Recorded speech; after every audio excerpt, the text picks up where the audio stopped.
இரட்டிப்பான நன்மையை தருவேன் என்றிரே, இன்றைக்கே தருவேன் என்று வாக்குரைத்தீரே.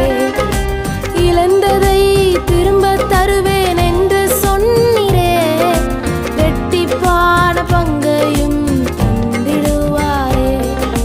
ஏசாயா 45 அதிகாரம் அதனுடைய 2வது வசனம், நான் உனக்கு முன்னே போய் கோணலானவைகளை செவ்வையாக்குவேன்.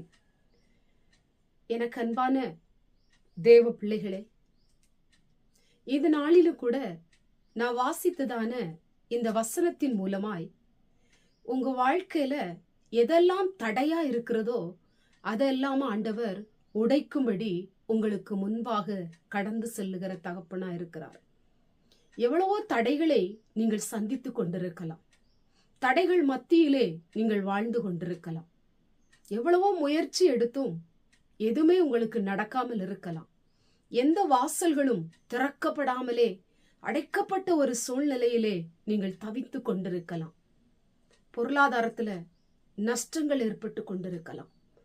நீங்கள் வாங்கின சம்பளங்கள் குறைக்கப்பட்டிருக்கலாம். வேலை பறிக்கப்பட்டிருக்கலாம்.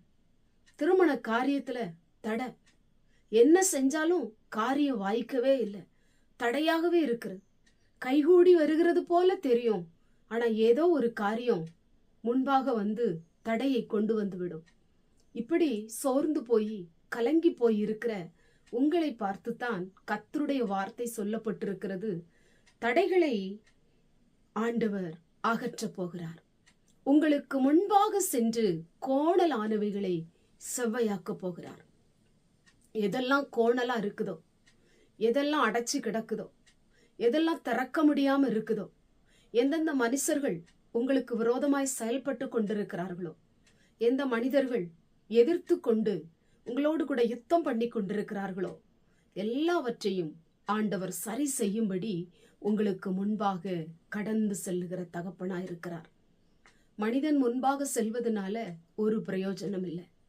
ஆண்டவர் உங்களுக்கு முன்பாக சென்றால் எந்த தடையானாலும், எப்பேற்பட்ட தடையானாலும், பெரிய பெரிய மனிதருடைய வலிமை உள்ள தடையானாலும் அவைகள் கர்த்தருடைய வல்லமையினால் நிர்மூலமாக்கப்படும்.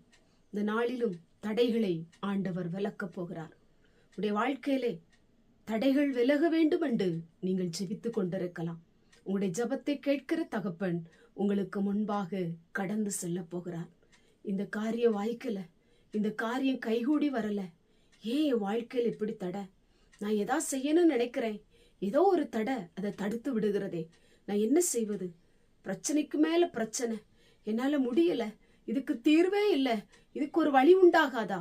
இதுக்கு ஆண்டவர் ஒரு வழி எனக்கு திறக்க மாட்டாரா? இப்பொழுது நான் தடைகளின் மத்தியிலே இருக்கிறேனே, இந்த தடை என்றைக்கு மாறும் என்று சொல்லி கண்ணீரோடு கூட அங்கலாய்ப்போடு கூட இந்த வார்த்தையை நீங்கள் கேட்டுக்கொண்டிருக்கலாம். உங்களை பார்த்துத்தான் கர்த்தருடைய வார்த்தை சொல்லுகிறது. ஆண்டவர் உங்களுக்கு முன்பாக சென்று கோணலானவைகளை செவ்வையாய் கர்த்தர் மாற்றப் போகிறார். வாழ்க்கையில எதெல்லாம் தடையாய் மனுஷர்கள் தடுத்து இருக்கிறார்களோ அதெல்லாம் கர்த்தர் உடைக்க போறார். இன்னைக்கு ஒரு வழி திறக்க போகுது. கர்த்தர் உங்களுக்கு கிருபை செய்ய போகிறார். சொந்து போகாதீங்க, நம்பிக்கையோடு இருங்க. ஆண்டவர் உங்களுக்கு முன்பாக சென்று கோணலானவைகளை செவ்வையாக்குவார். கண்களை மூடி ஜெபம் பண்ணுவோம்.